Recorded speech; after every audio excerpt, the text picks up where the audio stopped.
Hey, Chalene Johnson here, New York Times bestselling author and creator of programs like Smart Success and Marketing Impact Academy. I've helped hundreds of thousands of people grow their businesses online and be able to work less and earn more. Today, I want to talk to you about the biggest mistakes that people make in social media when you have a network marketing business. Number one, borrowed words are for the birds. Now, I made it kind of a rhyme so you wouldn't forget it. What worked in 2015, 2016 is not working as well in 2017. So if you've seen a decline in your social media reach, or you used to be able to get a ton of leads from social media, it's just not happening now, there's a reason why, and it's not your imagination. I call it the white noise effect.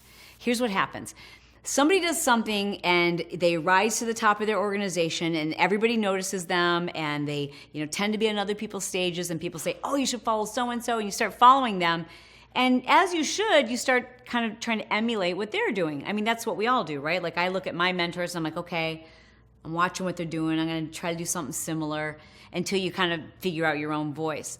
Well, when that happens and a lot of people start doing what works, it turns into white noise. And white noise, it doesn't stand out anymore. So that even that person who originally started doing whatever it was in social media that was working, once everybody starts doing it, it doesn't work for anybody.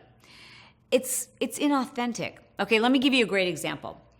I did an infomercial called P.S I, and when we filmed the original infomercial, we hired a company to write the script. They had tremendous success, and they had a formula that they followed in producing infomercials, and that formula worked, and it really made the show stand out. Well, because we'd hired a director and a producer and a writer and a script writer and all of these things, by the time it came to the point where I was sharing on camera why I thought people should buy the program, it wasn't my words. They were borrowed words, and it just, I know personally, even though I agreed with those words, they weren't like my authentic words, if you will. It's not the way I would say things. And that show just did okay. It kind of eked along for about 2 years. Same program, same product, same everything. We went back and decided to film the whole infomercial, just me unscripted, just why I believe in this program, and just use my own words.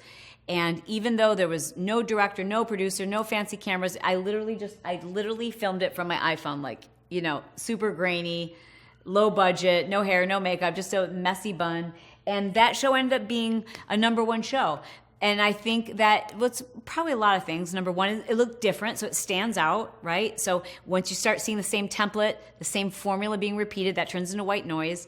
And I also believe that when you're using someone else's words, even word choice, it's like trying on someone else's clothes. Even if it's the right size, it's not what you would have bought for your body type, right? Or it's not what you would have bought for your style, even if it's the right size.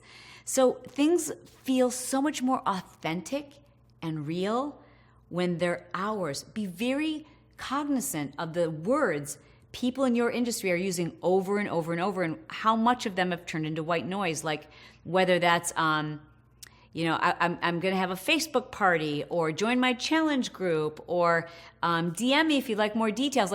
Those kind of phrases, you see how quickly I was able to rattle those off? And I'm not in network marketing. Why was it so easy for me to rattle those off? Because I see them every single day, all day in my feed. They used to stand out, and now they're borrowed words, and borrowed words are for the birds. Stand out by saying the things that would speak to you. Use the words that are natural for you. Test it, experiment, because that's how you stand out as a network marketer. And that's how you make a difference in 2017. I've got 2 more really important tips for you. I don't want you to miss them. So make sure you subscribe, turn on your notifications so that you know when those next 2 videos show up.